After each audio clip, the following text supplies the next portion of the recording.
तो यह कहानी है मोर्टल रॉयल में मौजूद डिवाइन फॉरगॉटन कॉन्टिनेंट की। एक ऐसा कॉन्टिनेंट जहां पर हजारों तरह की प्रजातियां रहा करती थीं, मगर इस दुनिया में उन्हीं लोगों की इज्जत होती है जो कि सबसे ज्यादा ताकतवर हो, बिल्कुल हमारे हीरो जियांगयान की तरह, जिसकी मार्शल वेंस को धोखे से डिस्ट्रॉय कर दिया गया था। पर जियांगयान किस्मत के सामने हार नहीं मानता और अवेकन कर लेता है अपनी बॉडी में मौजूद स्वर्ड बोन और इटर्नल स्वर्ड वेंस को, जो कि उसे इस मलरन का इकलौता ट्रांसेंडेंट स्वर्डमैन बना देती है। अब जियांगयान तो बस अपने दुश्मनों से बदला लेकर सिर्फ खुद को ताकतवर करना चाहता था, पर कहानी में ट्विस्ट तब आया जब उसे मालूम हुआ स्पिरिट रम की साजिश के बारे में। स्पिरिट रम जो कि मल रम और ह्यूमैनिटी को खत्म कर देना चाहती है, पर दोनों दुनियाओं के बीच दीवार बनके खड़ा था जियांगयान। क्या जियांगयान इंसानियत को बचा पाएगा? तो कहानी की शुरुआत होती है एक तूफानी रात के साथ, जहां पर हम अपने हीरो जियांगयान को देख पाते हैं, जो कि घायल हालत में टाउन से काफी दूर पहुंच चुका था। उसके जिस्म पर इतने वार किए गए कि अब उसे चला भी नहीं जा रहा था, इसलिए वहीं पर गिर जाता है। आसमान में बादल काफी जोरों से गरज रहे थे, मानो कि वो जियांगयान के साथ जो नाइंसाफी हुई थी उसकी गवाही दे रहे हैं। और तभी खून से सनी हुई तलवार लेकर टियानशे वहां पर पहुंच गया। वो जियांगयान से कह रहा था कि तुम्हारी उतनी औकात ही नहीं थी कि तुम्हें टियानी मैनर का टॉप डिसाइपल बनाया जाए, मगर आज मैंने तुम्हें तुम्हारी औकात ही याद दिला दी। जरा मुझे अच्छे से देख लो, मैं हूँ टियांश जिसने तुम्हारी ब्लड लाइन को डिस्ट्रॉय किया। मैं वही टियानश ये हूँ जिसे तुमने हराकर उसका मजाक बना दिया था, जिस पर जियांग कह रहा था कि अगर धोखे से वार नहीं करते तो शायद मैं तुम्हारी बहादुरी की तारीफें करता, मगर तुम्हारे जैसा कायर बस छुप कर ही वार कर सकता है। जो सुनते साथ ही टियानश जियांग के जख्मों को अपने पांव तले रौंदने लगा, जिससे जियांग यान को काफी ज्यादा तकलीफ हो रही थी। टियान उससे कहता है कि मैं चाहूं तो अभी तुम्हें खत्म कर सकता हूं, मगर मैं ऐसा नहीं करूंगा। मैं चाहता हूं कि तुम कुत्ते जैसी जिंदगी जियो, तुम्हें पता चले कि जलील होना कैसे फील होता है। यहाँ पर जियांग चाहकर भी उसका कुछ भी बिगाड़ नहीं सकता था, और ना ही उसे किसी से इंसाफ की उम्मीद थी। अब हमें सीधे 1 साल बाद की कहानी दिखाई गई, जहाँ पर लिया नाम की सर्वेंट जियांग की मेडिसिन लेकर उसके कमरे में पहुंच चुकी थी। वो उसे कह रही थी कि तुम्हारे जैसे लूजर के लिए हर रोज दवाई लाना, इससे बुरी किस्मत किसकी हो सकती। पता नहीं हमारे मास्टर ने तुम में ऐसा क्या देख लिया जो तुम्हें इस फैमिली का दामाद बना दिया। तुम हमारी टांग फैमिली में 1 साल से पड़े हो, हमारे रहमो क्रम पर पलते आ रहे। अगर तुम्हारी जगह मैं होती तो शायद शर्म के मारे ही कुएं में कूद कर अपनी जान दे देती। अब लिया के वहां से जाने के बाद जियांग अपने बिस्तर से उठकर मेडिसिन लेने चला गया, मगर उसे समझ आ जाता है कि यह लोग उसकी दवा में जानवरों की सुसु मिला रहे थे, ताकि ना ही जियांग उसे कंज्यूम करें और ना ही वह कभी क्योर हो पाए। यहाँ पर जियांगयान मायूस होकर पुरानी बातें सोचने लगा कि कैसे टियान ने उसे जिंदगी भर के लिए अपाहिज बना दिया। जियांग एक जमाने में जीनियस हुआ करता था, मगर आज उसकी कीमत एक कौड़ी की भी नहीं रही, और उतने में ही जियांग को किसी की आवाज आती है, तो वो कंफ्यूज होकर इधर उधर देखने लगा, जिस पर वो बंदी कहती है कि मैं तुम्हारे गले में पहने हुए पेंडेंट में हूँ। और फिर वहां से एक वाइट एनर्जी रिलीज होकर एक फेरी जियांग के सामने अपीयर हुई। जियांग तो इस फेरी को देख काफी ज्यादा शॉक था,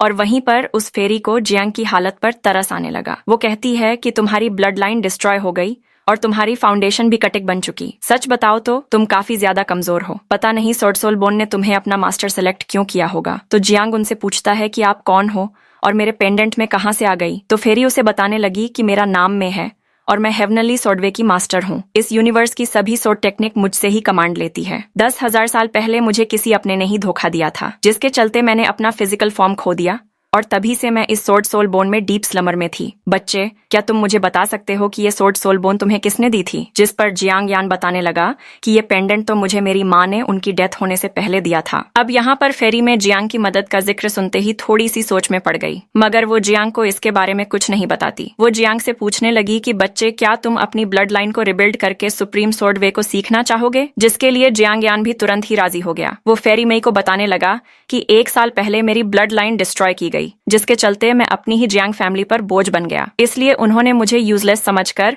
टांग फैमिली की यंग लेडी से मेरी शादी करा दी। इस 1 साल में टांग फैमिली ने मुझे काफी ज्यादा हेमिलेट किया। अगर टांग फैमिली को मेरी जियांग फैमिली का डर नहीं होता तो वो कब का ही मुझे खत्म कर देते। अब मैं बार बार जलील होकर थक चुका हूँ। अपनी पावर्स दोबारा से हासिल करने के लिए मैं कोई भी कीमत चुकाने के लिए तैयार हूँ। तो फेरी में उससे कहने लगी कि मैं तुम्हारी ब्लड लाइन को रिबिल्ड करके तुम्हें मार्शल आर्ट्स की पीक पर पहुंचने में हेल्प करूंगी, मगर बदले में तुम्हें भी मेरे लिए कुछ करना होगा। तुम मेरे लिए कुछ सोल ऑब्जेक्ट कलेक्ट करोगे ताकि मैं भी अपनी सोल और बॉडी को दोबारा से रिबिल्ड कर सकूं। अगर तुम्हें मेरी शर्त मंजूर है तो मेरे सामने नील डाउन करके मुझे अपनी मास्टर एक्सेप्ट कर लो। जो सुनते साथ ही जियांग्यान तुरंत ही नील डाउन करके फेरी को अपनी मास्टर बना लेता है। फेरी उससे कहने लगी कि मैं तुम्हें इटर्नल स्वर्ड मेरिडियन फर्ज करने में हेल्प करूंगी। तो यान भी इसके लिए राजी हो गया, जिसके बाद फेरी उसकी सोर्ड मेरीन को फॉर्म करना शुरू कर देती है। इस प्रोसेस में काफी पावरफुल एनर्जी यान के आसपास रिवॉल्व होने लगती है। साथ ही उसे बहुत ही इमेंस पेन होने लगी और फाइनली यान की बॉडी से बहुत ही स्ट्रॉन्ग एनर्जी रिलीज होकर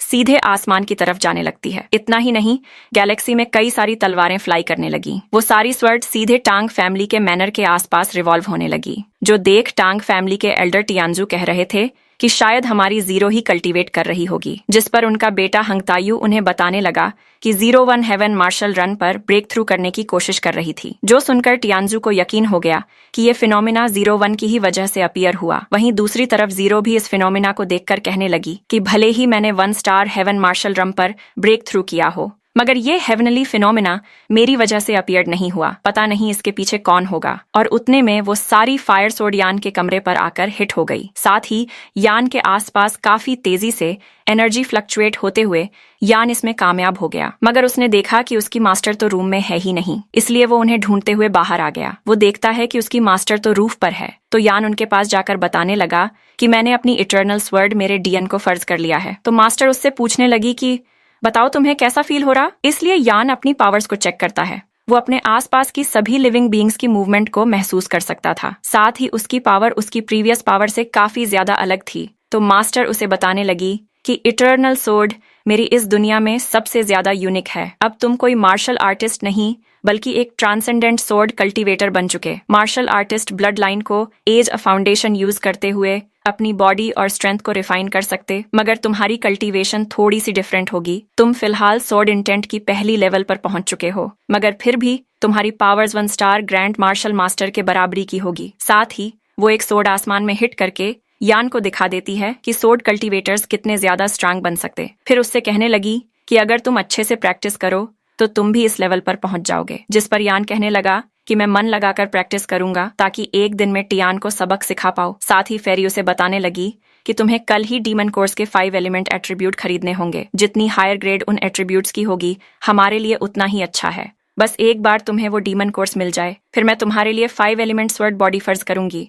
और उतने में ही लिया वहां पर आने लगी, तो उसे देखते ही फेरी गायब हो जाती है। लिया यान को बता रही थी कि सेकंड मिस तुमसे मिलना चाहती है, तो जल्दी से मेरे साथ चलो। इसलिए यान तुरंत ही उसे फॉलो करते हुए शियार से मिलने चला गया। यान के कमरे में जाते ही इलियार पीछे से दरवाजा बंद कर देती है। तब यान को इस बंदी पर थोड़ा सा डाउट होने लगा। साथ ही वह देखता है कि सेकंड मिस यानी कि शियार सो रही है। उसे समझ नहीं आ रहा था कि अगर शियार ने मुझे मिलने बुलाया तो फिर वो सो कैसे गई। इसलिए वो शियार की चेंबर में एंटर करता है और वहां पर उसने देखा कि शियार की हालत तो काफी ज्यादा खराब है। वहीं पर फेरी उसे बताने लगी कि इस बंदे को तो पॉइजन दिया गया, ये कभी भी मर सकती।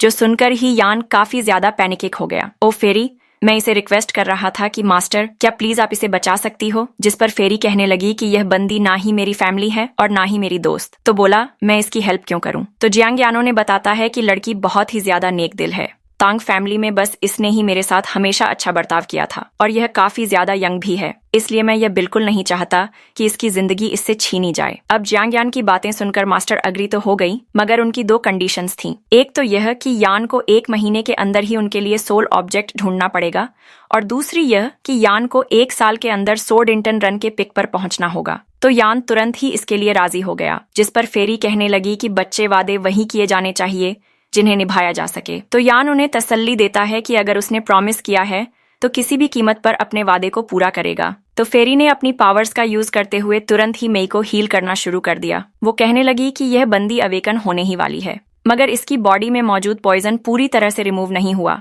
इसलिए रिमेनिंग पॉइजन तुम्हें ही हटाना होगा। जिसके बाद फेरी तुरंत ही गायब हो गई। वो शियारों के सामने नहीं आना चाहती थी और उतने में ही शियार को होश आ गया। वो यान को अपने रूम में देखकर चिल्लाने ही वाली थी कि तभी यान ने उसका मुंह बंद कर दिया। यान उससे कहने लगा कि तुम जैसा समझ रही हो वैसा बिल्कुल नहीं। तो शियार भी उसकी बात मान गई। जिसके बाद यान उसे सारी सिचुएशन एक्सप्लेन करने लगा। वो कह रहा था कि लिया ही मुझे तुम्हारे रूम में लेकर आई थी, जब मैं यहाँ आया तब तुम बेहोश थी। जो सुनते ही साथ ही शियार उसे बताती है कि मैंने तो तुम्हें मिलने बुलाया ही नहीं।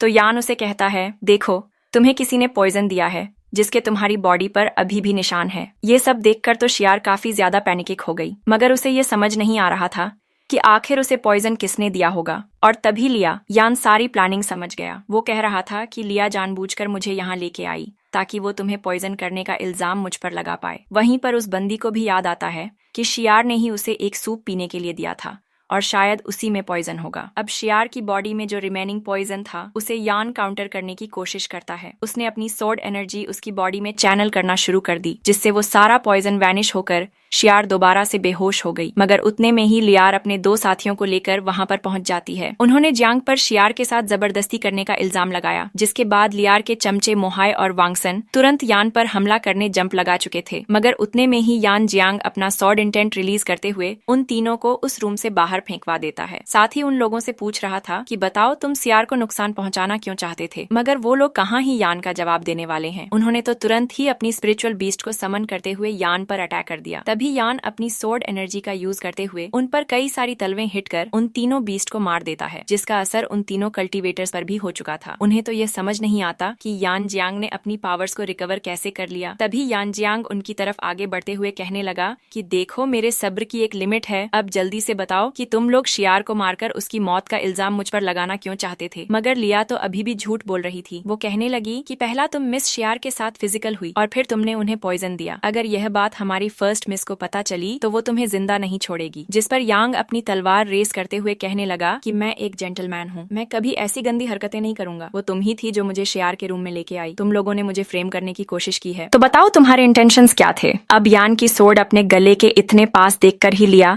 कि हवा निकल गई। उसे समझ आ गया था कि अगर अब उसने सच नहीं बोला तो मारी जाएगी। इसलिए वो पैनिक होते हुए उसे बता रही थी कि इस सब के पीछे मैं नहीं बल्कि कोई और है। और अब वो उस पर्सन का नाम बता पाए कि तभी उसके साथी ने एक नीडल को खामोशी से रिलीज करते हुए ली को खत्म कर दिया। यान तो काफी ज्यादा शॉक था कि यह बंदी अचानक से मारी कैसे गई। और उतने में हिंग फैमिली का हेड अपनी बेटी जीरोन के साथ वहां पर पहुंच जाता है। तो कल्टीवेटर तुरंत ही उसे बताने लगा कि सियान ने आपकी छोटी बेटी के साथ जबरदस्ती करने के बाद उसे पॉइजन दिया और जब हमने उसे हाथ पकड़ लिया तब वो इस सब से साफ इनकार कर रहा है। हमारी दोस्त लिया उसे पनिश करना चाहती थी मगर इस बंदे ने उसे भी खत्म कर दिया। ये सब सुनकर तो फैमिली हेड हंगताए काफी ज्यादा भड़क गया। वो यान जियांग से पूछ रहा था कि बताओ ये बंदा जो भी बता रहा है वो सच है या फिर झूठ। साथ ही वो अपने फायर पावर का यूज करते हुए जियांग यान पर अटैक कर देता है, मगर यान ने तुरंत ही उसके अटैक को डच कर दिया। वो हंगताई को बताने की कोशिश कर रहा था कि मुझे तो बस फ्रेम किया जा रहा, ना ही मैंने शियार के साथ कुछ गलत किया और ना ही मैंने लियार को मारा है। मगर एल्डर हंगताई तो उसकी बातों पर यकीन ही नहीं कर रहे थे। जो देख जियांग कहने लगा कि मैं जानता हूँ आपने हमेशा मुझे लूजर समझा। अगर मेरी जियांग फैमिली पावरफुल ना होती तो शायद आप लोग मुझे कब का ही यहाँ से निकाल बाहर करते और अब तो मुझ पर इल्जाम लगाने का आपको एक परफेक्ट मौका मिला है, इसलिए आप इसे हाथ से नहीं जाने दोगे। तभी जीरो यान से कहने लगी कि तुम मेरे फादर पर ऐसे इल्जाम नहीं लगा सकते। दरअसल 1 साल पहले इसी बंदे के साथ यान जियांग की जबरदस्ती शादी कराई गई थी। तभी यान उसे कह रहा था कि क्या 1 साल में तुमने कभी भी मुझे एज अ हस्बैंड ट्रीट किया? तो बताओ फिर मैं तुम्हारे फादर की रिस्पेक्ट क्यों करूं?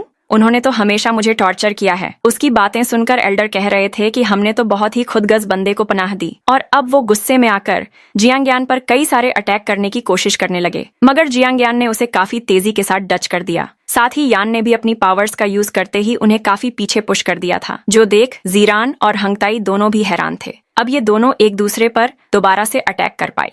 इससे पहले ही शियार को होश आ गया। वो अपने फादर को बता रही थी कि ब्रदर, इन लॉ ने मुझे कोई नुकसान नहीं पहुंचाया। दरअसल मुझे लिया और इस मोह हाई ने हर्ट किया था, मगर भाई यान ने सही टाइम पर आकर मेरी जान बचा ली। तब तक जीरो तुरंत ही जाकर अपनी छोटी सिस्टर को संभालने लगती है। शियारो ने बता रही थी कि इन लोगों ने मुझे पॉइजन किया, अगर भाई यान टाइम पर नहीं आते तो शायद मैं मारी जाती। जो सुनते साथ ही हंगताई उन दोनों से पूछने लगे कि बताओ तुमने मेरे बेटे को नुकसान क्यों पहुंचाया। हालांकि वो दोनों भी इस बात के लिए मना कर देते हैं, मगर शिया ने क्लियरली बता दिया कि कैसे एक सूप के जरिए उसे पॉइजन किया गया था। इसलिए फाइनली सांगवान सच्चाई बताने के लिए तैयार हो गया। वो हंगताई से कह रहा था कि उस बंदे ने हमें एक काम करने के लिए बोला था, वरना हम तो कभी भी मिस को नुकसान नहीं पहुंचाते। हालांकि सांगवान उस मास्टरमाइंड का नाम बता पाए, इससे पहले ही मोहाई ने उसे भी खत्म कर दिया। ओके कह रहा था कि बस देखते जाओ कैसे तुम्हारी तंग फैमिली पूरी तरह से डिस्ट्रॉय होगी। और इतना कहते साथ ही उस बंदे ने अपने ही टाइगर से खुद की जान ले ली। अब ये सारा इंसिडेंट देखने के बाद हंगताई अपनी बड़ी बेटी से कहने लगे कि कोई तो है जो हमारी तांग फैमिली को नुकसान पहुंचाना चाहता, इसीलिए तुम जल्दी से उस बंदे का पता लगाना, मैं उसे अपने हाथों से ही खत्म कर दूंगा। तभी जीरो अपने फादर से कहने लगी कि मैं शियार को मेरे साथ स्टार क्लाउड मार्शल एकेडमी में ले जाना चाहती हूँ। वहां पर मैं शियार को ट्रेनिंग भी दे सकती हूँ और उसे प्रोटेक्ट भी कर पाऊंगी। उसका यहाँ पर रुकना खतरे से खाली नहीं होगा।